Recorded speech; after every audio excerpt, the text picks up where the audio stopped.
Welcome to Business of Design. Business of Design is the world's best business training for interior design professionals like you.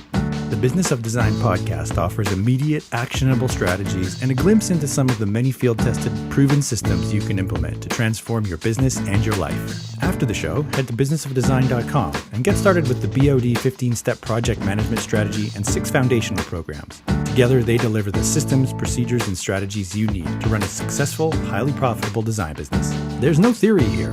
A complete BOD business model is yours through Business of Design membership. Business of Design. There's only one. And now, your BOD Advocate-in-Chief, Kimberley Seldon. Well, hello, you fabulous interior design professional. I'm not sure if you can hear it, but there's a big old smile on my face because I just had the best conversation with an amazing woman named Robin McLendon. Robin is a wedding dress designer from Jacksonville, Florida, and you might be wondering, why the heck is she on a podcast about interior design? Well, let me tell you, it's because Robin is building her dream home. And after multiple attempts to work with an interior design professional, she finally found someone to take her job on, and things did not go so well. Now, Robin's going to talk to us about why it didn't work, but I really respect and admire her because she didn't want to throw this design professional under the bus. She recognizes that this woman was probably doing the best she could. She just really has never been trained on how you run a project from start to finish. For me, this was just a great reminder that if you are a member of Business of Design and you are implementing the BOD 15, you are running projects in a linear, efficient, straightforward manner. You're making your clients happy and you're making money. I know 100% that is true if you've actually implemented the steps. As we begin the conversation, she describes how she first met this interior designer. They went for lunch. And I'm like, whoa, red flag. What? Going for lunch? And the first, are you kidding me? You haven't been hired. You don't know if you want to work together. It's not a date, right? I can't imagine wanting to hire a lawyer and saying, if you don't mind, let's go for lunch first and get to know each other. It's just not going to work that way. And it's not a good use of your time if you're the professional either. So that was a big red flag. And then 2 seconds later, there was another, and then another, and another. So I didn't throw a red flag up every single time Robin said something that made me cringe. But I want you to know that there are 1,000 things wrong with the way this relationship worked. And Robin knew it. As the client, she knew it. But she didn't know how to fix it, and that's not her job. Anyway, it's a great conversation. I really enjoyed it. And I asked Robin to please come back and let us know how it's going with the next firm that she's hired. I hope this one is much more successful. In the meantime, you really should check out robinsbridalalterations.com. And you can follow Robin on Instagram at robinmcreations. If you listen to this podcast and you think, I'm doing some of those same things, the same things that this lovely woman is telling us don't work, I really do hope you'll consider joining us at Business of Design. We can help. If I can do this job successfully, anyone can. If you want to love your work again, if you want to be excited and eager to face every day, even though projects are challenging, you've found the right tribe. We're so glad you're here. And let's hear some quick announcements and get into the show. Thanks, Kimberly. Well, the year is just getting started and we already have a couple of events coming up this month.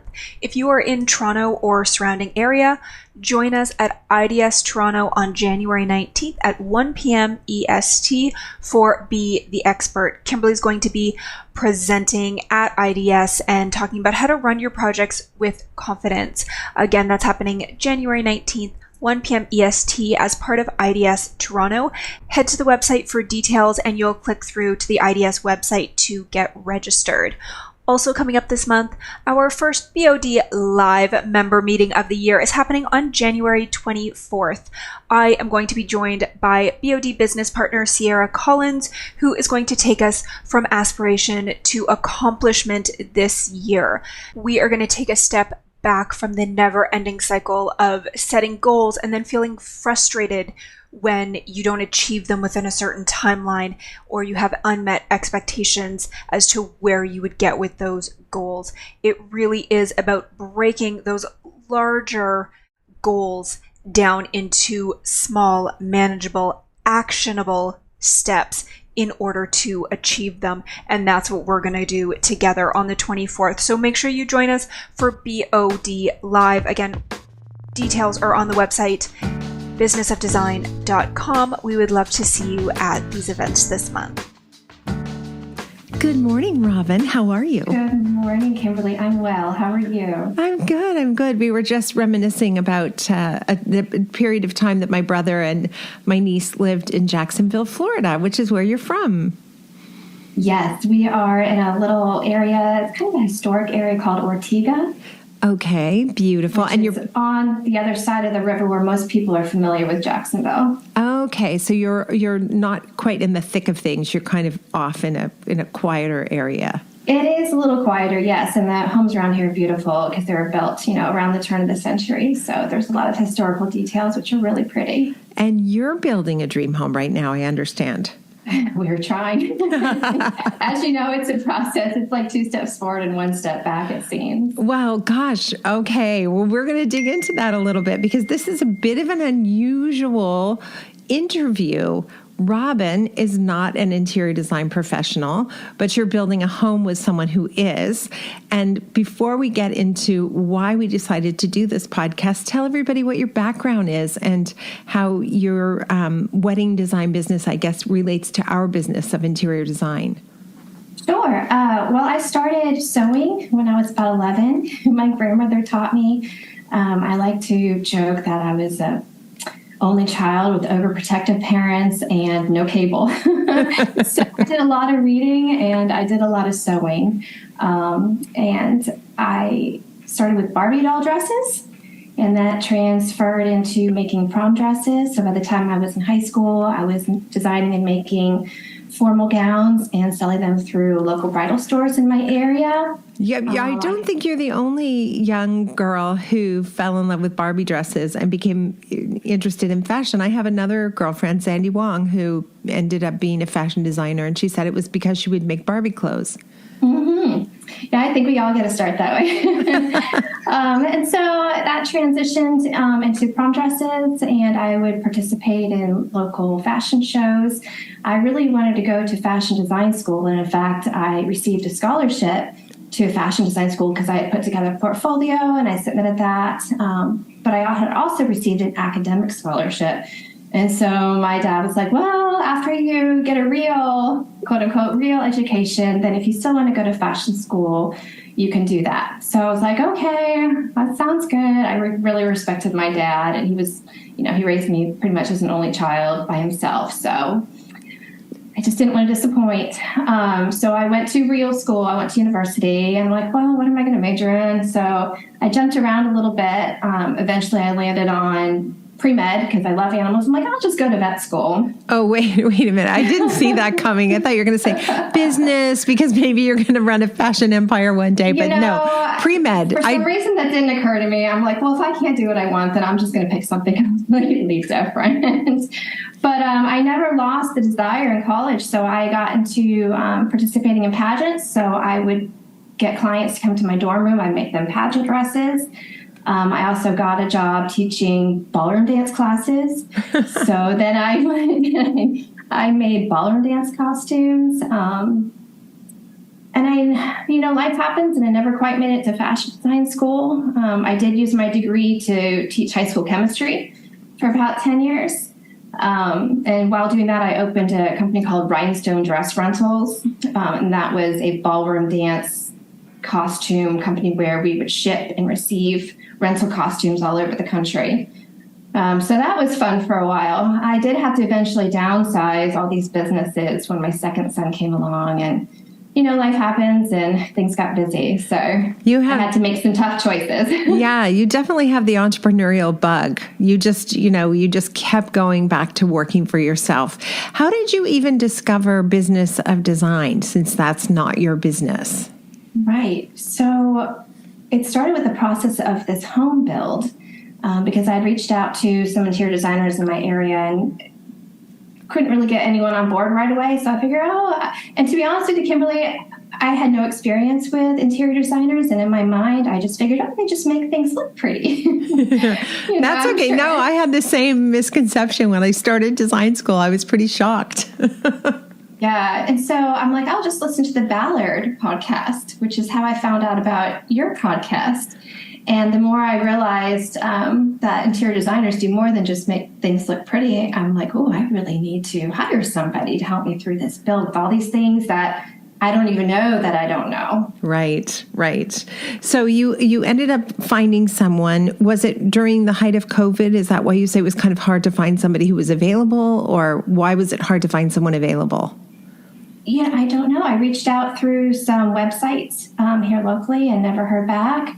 And finally, I just showed up at someone's office, which is in walking distance to where our build's at, because I'm sure she knew the area. She was right around the corner. And we're building on a beautiful piece of property. It's about an acre on the water. And it's great because my husband loves to look at the water and I love to garden. So there's a lot of gardening space for me. I'm a Florida master gardener. So it kind of fit the bill for both of us. And so I show up at the interior designer's office, and we did it like a short little interview. She said I probably wasn't a good fit for her, but she referred me to somebody else. Interesting. First of all, I'm just in shock that you sent inquiries through someone's website and they didn't get back to you. It never even occurred to me that might be a thing someone in this community would do. I had the opposite experience where if the client reached out to me, it didn't matter if it was 9:00 at night. Like I was on that phone, I was on it, like I was ready to go, which is not really good optics either. But anyway, you finally wandered into someone's office. She says, I'm not really a good fit for you, but she introduces you to somebody who she thinks is a good fit. And then what happens now? How are you working with this person right now? I have kind of wrapped things up with her, and now I'm working with a new company. So not a good sign. That's not good, because really what you wanted to find someone who would take you from the beginning of the process to the end of the process, and at the end be there and celebrate a happy, successful project with you. That's probably what you wanted, right?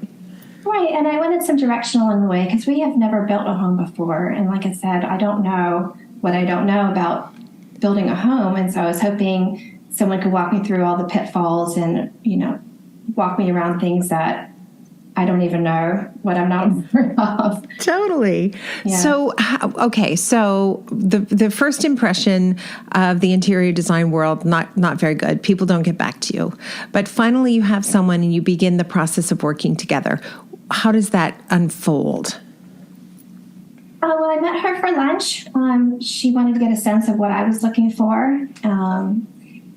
And I didn't really know, to be honest, what I was looking for, because, again, this process is new to me. I told her we did have some furniture in storage. She asked me, will I need furniture? Will I need this? And I felt like instead of her maybe asking what I needed, I felt maybe she should sell her services a little bit more and tell me what she does and what she can do benefits where we're at with our project. Yeah, and already, when Robin reached out to us, you said, I wonder how to work with someone who doesn't use Business of Design 15-step project management strategy. And already I can see, there's so many red flags before the project's even begun. Why on earth? You wouldn't go for lunch with your surgeon before surgery. You wouldn't, right? You wouldn't go for cocktails with your lawyer before. That isn't how it's done in a professional world. So already it's kind of an odd situation that you've found yourself in. It's not a date. That makes sense. I was just so desperate for anyone to help me at this point because we were about to break ground. So all our permits had been approved and we were just starting the process. And I was aware of what I was about to walk into, and I was looking for any help that I could get at that point. Okay, let's assume lunch goes well. Somehow you decided I'm going to work with this person, partly in desperation, it sounds like, because you were already I should have hired someone 6 months ago, but here I am. So you decide to work together. What happens next? Tell us just what the process was like. Was there a process, I guess, is what we're kind of wondering about. Right. So she sent me her forms to read over the contract. Everything looked pretty straightforward. All right. Ding, ding, ding, ding. Already, I just have to say for anybody listening, that is not what you do. Okay, go ahead. That's crazy, so right? I think we're comparing and contrasting a non-BOD designer with how we operate. Here, look it over in your leisure. Get back to me if you have questions. Well, everything seemed straightforward. She decided to charge me just her hourly rate, which is $200 an hour. And we were fine with that. The original, just to let you know, the original designer that we met with that said she wasn't a good fit for us was $250 an hour. And we were happy to pay that as well. Interesting, because I know for a lot of people listening, their fees are somewhere, well, they usually start with the one, most interior design professionals. So here you are in Jacksonville, Florida. You're not in New York City. You're not in Los Angeles, right? And you're saying 200, 250, didn't really matter to me. Those are kind of the same number in my mind as a client. Yes. And you'd be willing to pay more if that person was really going to take over the project and relieve you the stress. Right. Yeah. I hope everybody hears that. I mean, that's from Robin. That's from a client, everybody. Oh, wow. Okay. Right. Yeah. So after she sent the contract, we read it over. She wanted a $6,000 retainer. So we went ahead and mailed that off. She told me she was going to be in Italy for a month. So she gave me a heads up on that, which was fine. And that she'd have time to work on my project when she returns. So the first phase was I sent the plans over from our draftsman. She did a small furniture arrangement in the living room and started with an electrical plan that she sent like in a PDF form. Ooh, yeah. We're both going, yeah. Interesting. Was it like a sketch or something? Was it just a hand? It was in CAT. It was in CAT, I believe. But a PDF, but it was like a screenshot of her CAD form. Okay, interesting. Okay.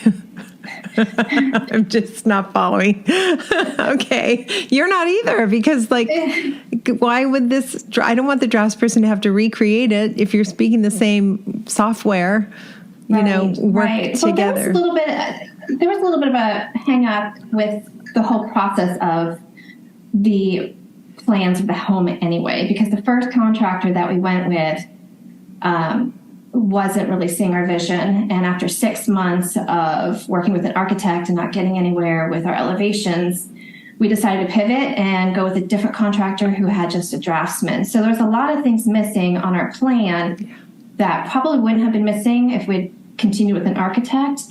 However, we were running out of time because we had sold our home, which was pretty much paid off, and moved into a rental less than half the size that we're used to living in, with 2 children and a husband and a dog and 2 cats. And we signed a 2-year agreement. And so the clock is really ticking here, right? And plus there's some tax implications for moving in certain times here in Florida. So there was long story short, there was a lot of things missing on our plans that wouldn't have been missing if we had gone with the architect. So I was hoping that the interior designer could fill in all those blanks and be a good communicator between what I was wanting and the correct vernacular of the contractor and how to put it in contractor terms, and everyone could be on the same page. Yeah. Okay. I'm just, yeah. So that was not my experience so far. With this particular designer, I felt like, I feel like all these designers that I have come in contact with, except for the one that I'm currently working with, has just felt overworked, perhaps, and too busy. For example, this previous designer I was working with would make appointments with me to talk about the project, to go talk about tile, and then she'd cancel on me at the last minute. Ooh. So, a lot of these things I've been picking out myself up to this point, and just doing the best that I can, but I'm feeling a little bit overwhelmed with everything. Oh, I can imagine, because I've been doing this for a long time. And when I tackle a new project, I can feel overwhelmed, and I'm arm's length removed. I'm living in my own home. There's no mess. There's no fuss. I'm not dealing with tax implications. I'm spending 8 hours of my day focused 100% on the client's project. And if I can feel overwhelmed, I can't imagine what it would feel like to be a client in that situation. Really, really challenging.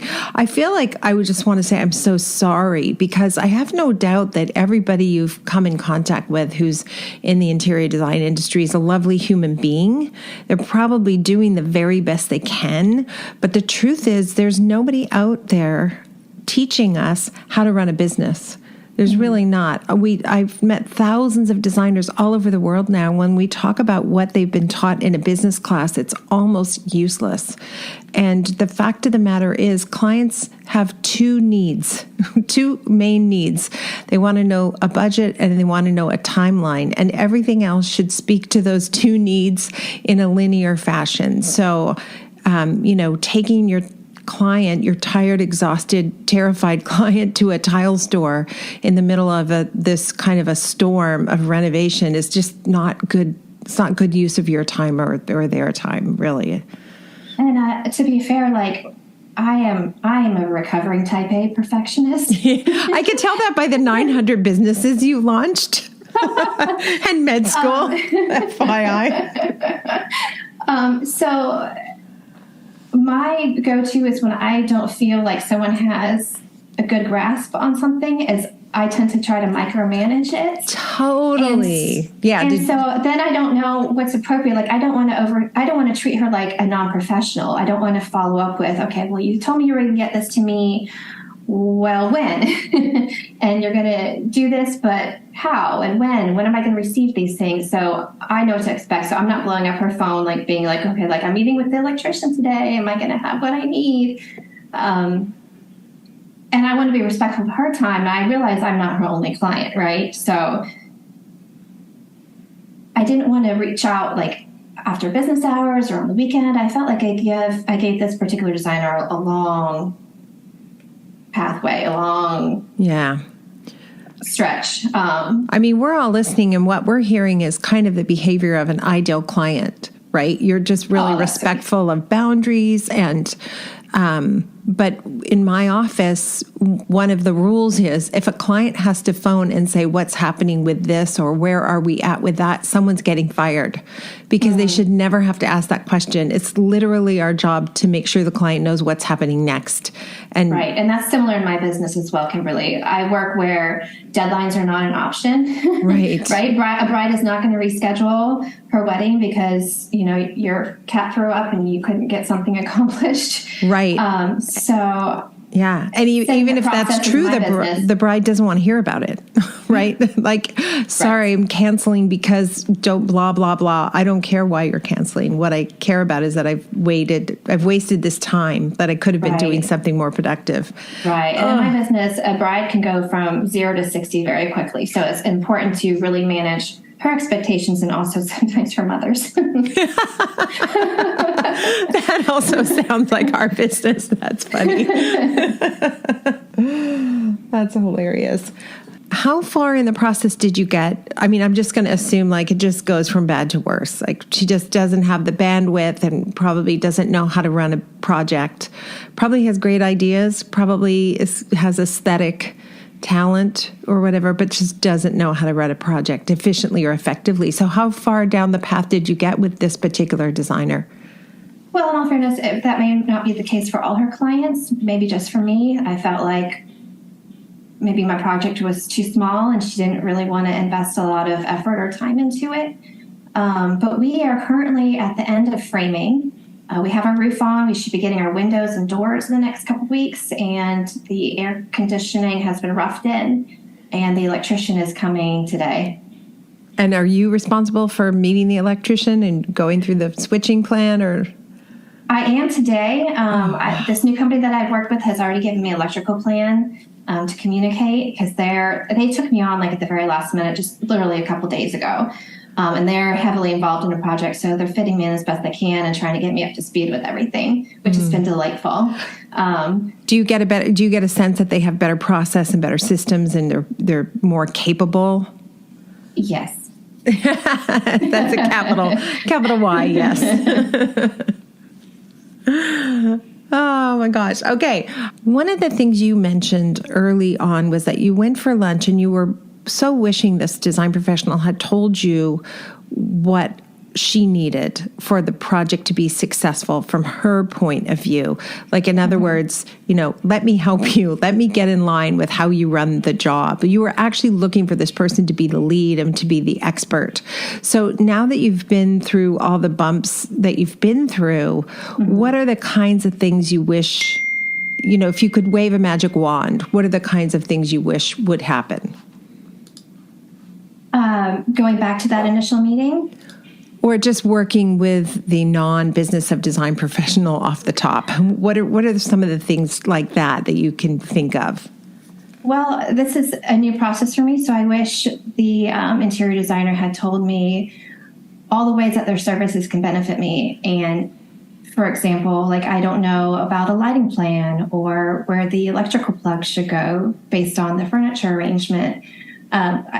So, for example, when a client comes to me and they want a dress altered, my question isn't back to them, well, what do you want me to do to your dress, right? They just want me to make them look and feel beautiful. So I'll tell them what my process is. You need these straps tightened because they're too loose and that affects your hem. And I explain the whole process of how alterations work and why you need certain things. And I offer services based on what they're doing for their wedding. If, for example, if they're changing from their ceremony gown to the reception gown, they may not need a bustle, but if they're staying in the dress, then I will offer a bustle.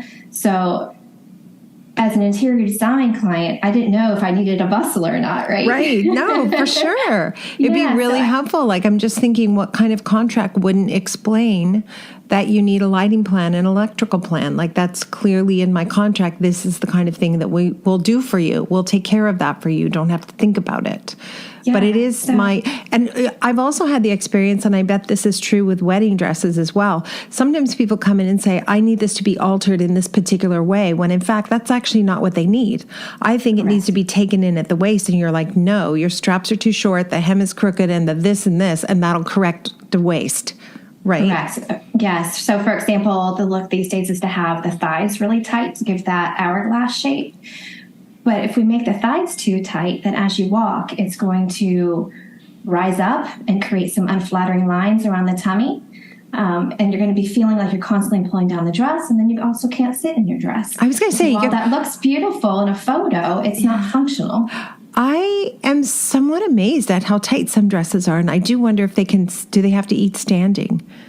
I don't know. Or maybe there's a little clip they put on for photographs and then they take it off so they can sit down and have dinner. I don't know. Yes. Well, when they clip the models in these dresses, they're posed a certain way and then the dress is clipped. So it's completely unrealistic about how a dress should function. Yeah. So and imagine instead if I came in as the client and I'm micromanaging everything you have to do to the dress. Now I need you to do the straps. Okay, you fix the hem and that's great, but now I need you to do the straps. And then you finally fix that and wait, the bustle's still not right.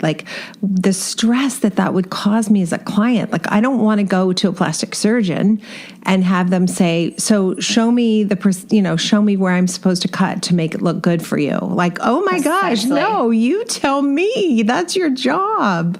Precisely. And this first interior designer that I met that said I wasn't the right fit for her, perhaps if she had asked me more questions about my project, I would have been a better fit for her. Because she told me that she had a really big project and essentially my project was too small for her.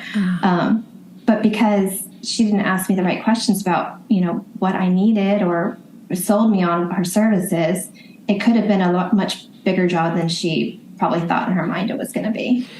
Right. And in my experience, when a client tells me, and I don't know what you told her, did you tell her the square footage or what your budget was? But in my experience, when a new client tells me, my budget is $500,000 or my budget is $1.5 million or whatever, it's almost never accurate because they just don't know. And I'm sure that's true when you're buying a wedding dress, right? How much do you want to spend? I want to spend $2,000.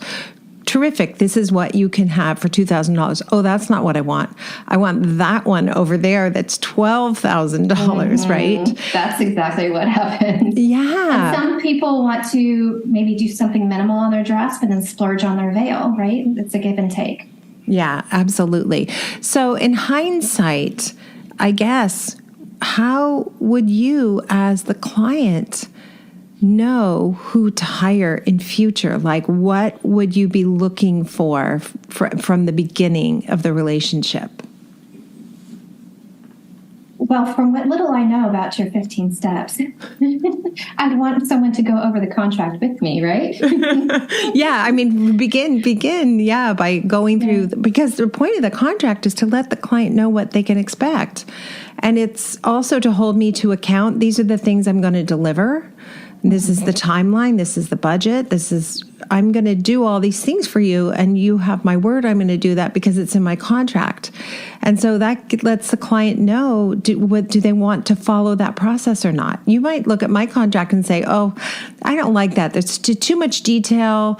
I can tell this person's going to be too strict and too rigid. I want someone who's a little looser and a little more fun. That's totally fine, but I have to tell you what I'm like to work with. Right. It has to be a good fit for both parties. But I do think the timeline would have been very helpful for me, with my personality, to know what the timeline is going to be and to know when I can expect certain things. So I don't feel like I need to follow up with my designer at various intervals. Well, and it's too bad because that's how we build trust, right? I build trust with my clients by saying, I will have that to you on Thursday, and then I have it to them on Wednesday night or, Thursday morning. I don't have that to them on Friday or next Saturday, right? It's about constantly depositing those moments of integrity in the relationship so that the client begins to say, oh, she said she can't do it till next Thursday, but experience has shown me she always keeps her word. So I'm not going to worry about this. I'm going to have it next Thursday. Right. And I love how you said in your podcast that part of your process is to send little emails at the end of the week, just as a recap. Mm-hmm. I think that's great. Yeah, every week without fail, no matter what's going on, here's what happened on the job site. Here's what's happening next. Here's some things you might want to be aware of. So everybody's on the same page. And then when we're visiting the site, when we're doing job site checks, we are also producing minutes and sending those through the clients. We are on the job today. Feel free to read the minutes.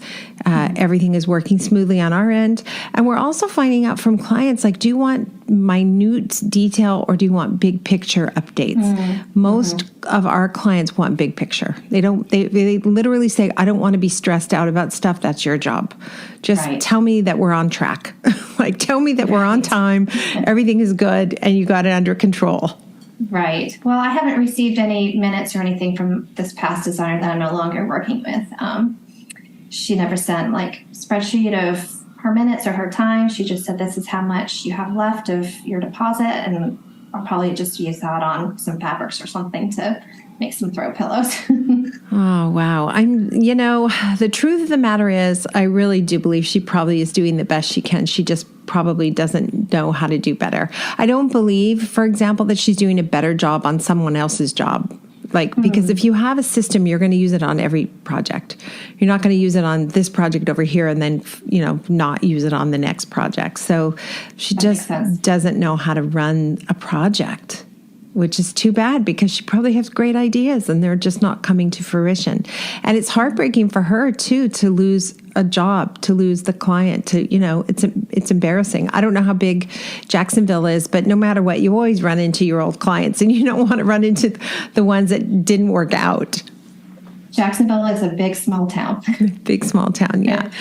I remember one event, I don't know if they still do it. My brother said there was something called the Ham Jamboree. Do they still do that? Oh my gosh, no, I haven't heard of that. And we have a shrimp festival and a strawberry festival and those things. I've never heard of the ham. He used to call it the Ham Jam, but I don't know. It was really fun. I don't know what it was. It sounded like a country fair or something like that. But anyway, he had really happy memories living there. It's a beautiful, beautiful place. So you're going to have a roof. And what happens next? Is this next company going to take over and give you an interior design elements, furniture, window coverings, that kind of stuff? Yes. So they told me that their schedule frees up in about 3 to 4 weeks. And then we can kind of get back on schedule with getting this plan going. All right. It's exciting. I feel like, will you update us and let us know in a few weeks if it's gone better for you all? I'm sure it's going to be great. And we have thought for so long that it would be a really great service if we could somehow let consumers know that people have gone through business of design training and have a process and are running their projects in a linear, logical fashion, because that really would give people peace of mind. Yeah, I think it would be a win-win for both the client and the designer. Mm-hmm.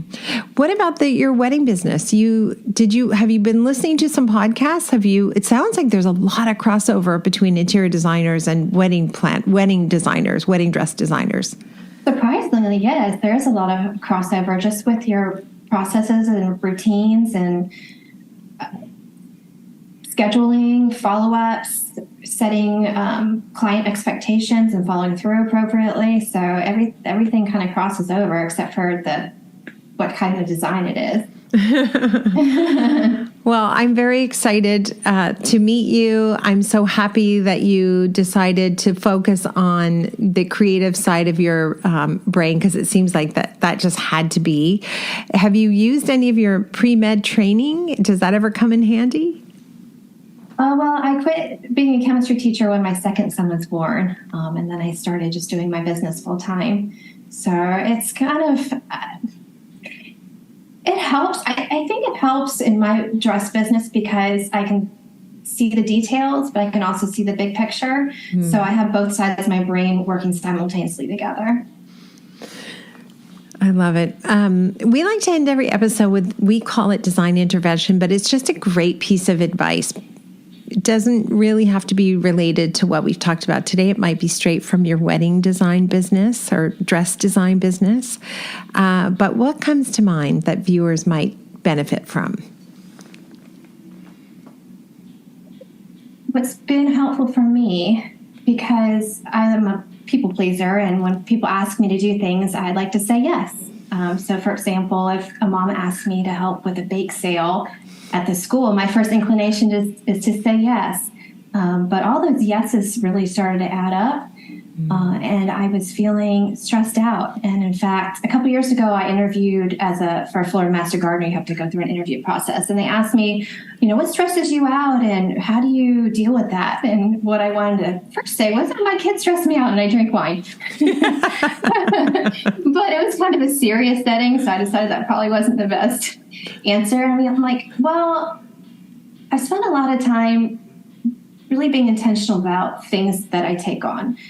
Because in order to say yes to this opportunity, I had to say no to a lot of other things. And I think instead of making, when you're just making decisions, instead of making a pros and con list, for example, think about, if I say yes to this, what am I saying no to? Mm-hmm. So going back to that baking example, if I say yes to participating in this bake-off at my kid's school, I might be saying no to the time that it takes for me to make a healthy meal for my family that day. And that's really small, but all those little things can add up. And for me, the biggest yes-no controversy was when my second son started preschool. It seemed like he was getting sick, all the time. And so I would miss work because I was taking care of him, and I was up all night, and then I would get sick, and then my other kid would get sick, and it was just like a roller coaster of stress. And I had to take some things off my plate. And I could have said yes to perhaps hiring a nanny and continuing on full steam ahead with my businesses. But because I grew up essentially that kid that was in daycare all day, every day, because my dad was a single dad doing the best he could, I chose to say no to my work so I could say yes to being home with my kids more. In the design world, I think that if you say yes to too many projects that aren't authentic to you, then eventually you're going to have to say no to one that potentially could be because you're overworked and you just don't have time for it. I love the reminder to be intentional Like saying yes to one thing is saying no to something else, and just be aware of that. I'm like you, I'm wired for yes.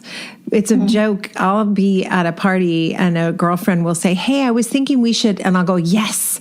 And everybody will laugh because I don't, whatever it is, I don't care. I'm going with you and I'm going to do it with you. But you're so right. If I'm not intentional, I can use up all of my energy on things that aren't as important as something that I'm neglecting because I'm too busy doing something else. Right. It was so great to meet you. Everybody, Thank you, we will Kimberly. put a link to Robin's company so you can see some of her work on in the show notes. And will you please follow up with us, Robin, and let us know how the Absolutely, renovation Kimberly. progresses? I'm sending good vibes your way. I hope it goes just beautifully with this next company. We need them to be amazing for you. Thank you. I think that they are. Thank you so much. That was awesome. Thank you, Kimberly. I'm honored and delighted. Thank you. Thanks for listening and supporting the BOD mission to improve the industry one design business at a time. If you're ready to implement an exact business model for running a streamlined, profitable business, field tested by thousands of design professionals around the world, head to businessofdesign.com and get started today. It's time to dramatically improve your business and transform your life.